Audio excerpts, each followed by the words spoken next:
हाय, माझं नाव स्वप्नील तेजाळे. माझं baby 8th मंथमध्ये झालं होतं आणि तिचं वेट होतं 1200 ग्रॅम्स. तोपर्यंत आम्हाला माहितीही नव्हतं की NICU हे काय असतं. आम्हाला सरांकडे येऊन आम्हाला सरांनी आधी सगळं एक्सप्लेन केलं की कसं बेबीला ठेवता येईल, कसं ठेवलं जाईल आणि कसं तिची ग्रोथ होईल.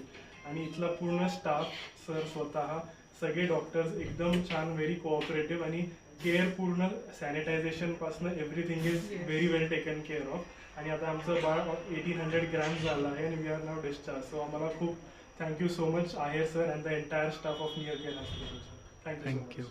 थँक्यू. आणि तिची ग्रोथ पण इतकी छान झाली इथे आणि सगळा पूर्ण स्टाफ इतका सपोर्टिव्ह आहे आणि काही पण डाऊट विचारला आपण there be very happy to answer them. म्हणजे असं कधीच नाही झालं की त्यांनी कंटाळा केला किंवा काय. आणि तिची अगदी आपल्या बाळासारखी